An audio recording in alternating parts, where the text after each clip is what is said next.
महसाणा में गौ रक्षकों की मौत के बाद संगठन ने सड़क जाम कर विरोध प्रदर्शन किया है।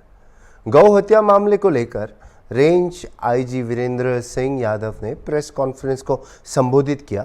महसाणा जिला पुलिस ने कुछ ही घंटों में आरोपी को गिरफ्तार कर लिया है। गौ हत्या में शामिल कुल 7 में से 5 संदिग्धों को पकड़ लिया गया है, जो सभी अहमदाबाद के रहने वाले थे। एसआईटी के गठन का नेतृत्व डीएसपी मिलाप पटेल ने किया और LCB police, SOG, A division और तालुका पुलिस स्टेशन की टीमों ने आरोपी को पकड़ लिया है। संदिग्ध आवारा गायों को पकड़ने, सुनसान इलाकों में उनका वध करने और उनका मांस बेचने में शामिल थे। જે મહેસાણા તાલુકા પોલીસ સ્ટેશનમાં જે આ બાબતે ગુનો દાખલ થયેલ છે, કાલે પણ એવી બાબત સામે આવી હતી અને આ બાબતની પણ પોલીસ તપાસ કરતી હતી અને આજે સવારનું પણ એક બનાવ કસ્બા ટાઉન વિસ્તારથી 300-400 મીટર આગળ જંગલ વિસ્તારમાં જે અવશેષો મળ્યા હતા, તો આની તપાસ પોલીસ દ્વારા ચાલતી હતી।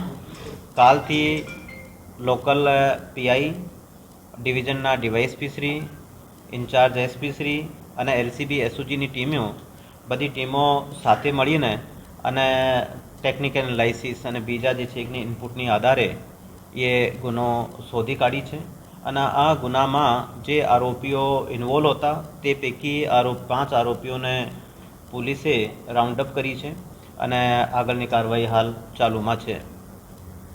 આ તપાસમાં જે પ્રાથમિક તપાસ છે એમાં જાણવા મળેલ છે કે જે આરોપીઓ છે એ તમામ આરોપીઓ બહારના છે, અમદાવાદ શહેરના હતા। લોકલ કોઈ આરોપીઓની કોઈ પણ માણસની લોકલ કોઈ સંડોવણી હાલ સામે આવી નથી। તેમ છતાં તમામ તપાસ ચાલુ છે અને ટોટલ 7 આરોપીઓ હતા, તે પૈકી 5 આરોપીઓને પોલીસ રાઉન્ડ અપ કરી છે અને 2 આરોપીઓની પણ શોધખોળ હાલ ચાલુમાં છે।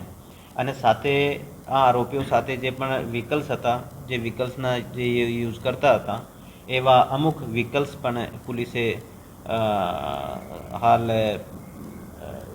સર્ચ કરી છે અને એ પણ ફાઇન્ડ આઉટ કર્યા છે અને હાલ આરોપીઓના જે છે એકની જે કાયદેસરની અટક અને એના પછી જે ઇન્વેસ્ટિગેશન છે એ કરવામાં આવશે અને એવી પ્રકારની કોઈ પ્રકારની પ્રવૃત્તિ હોય એ પોલીસ બિલકુલ એમાં ઝીરો ટોલરન્સ પોલીસનું છે અને ઝીરો ટોલરન્સ ભવિષ્યમાં પણ રાખશે અને એવા પણ કોઈ પણ પ્રકારના સામાજિક જે તત્વો છે આના ઉપર પોલીસ કડકમાં કડક કાર્યવાહી કરશે। એમાં કોઈ પર્પઝ જે પ્રાથમિક દ્રષ્ટિએ જાણવા મળેલ છે એ પર્પઝ એવું હતું કે જે બિનવારસી જે છે એકની જે ગાય હોય અને ચરતી હોય અને રાત્રિમાં આના જે છે એકની મોકો મળતો હોય તો એ લોકો જે છે એકની ત્યાં કતલખાનામાં લઈ જાય। એની વજાય જે જગ્યાએ આને જે છે એકની સુનસાન એવી જગ્યા હોય અને કોઈ મોકો મળતો હોય તો ત્યાં જે છે એકની એક એનું બીફ લઈને અને પછી જે છે એકની કોમર્શિયલ પર્પઝ માટે કે કોઈ જ્યાં વેચવાનું હોય या બીજો કરવાનું હોય અમદાવાદ શહેરમાં या બીજી જગ્યા ये પર્પઝ પ્રાથમિક દ્રષ્ટિએ જાણવા મળે છે। પરંતુ ઇન્વેસ્ટિગેશન દોરાન અને તપાસ દોરાન તમામ વિગતો બહાર નીકળવામાં આવશે। ये हाल प्राथमिक तपास થઈ છે હાલ અને હાલ ફક્ત રાઉન્ડ અપ જ કરવામાં આવ્યા છે, પરંતુ આગળનું જે છે એકની રિમાન્ડ લેવાનું અને પછી ઇન્વેસ્ટિગેશન કરવાનું, પૂછપરછ કરવાનું એ હાલ બાકી છે। તો હોઈ શકે કે અન્ય જગ્યાઓ પણ આ ટોળકી મહેસાણામાં જ નહીં, મહેસાણાની અલાવા અન્ય કોઈ જિલ્લામાં પણ આ ટોળકી સક્રિય હોય અને ત્યાં પણ એવા ગુનાઓ या કૃત્ય કર્યો હોય તો તે બાબતે પણ તપાસ કરવામાં આવશે અને પૂછપરછ કરવામાં આવશે।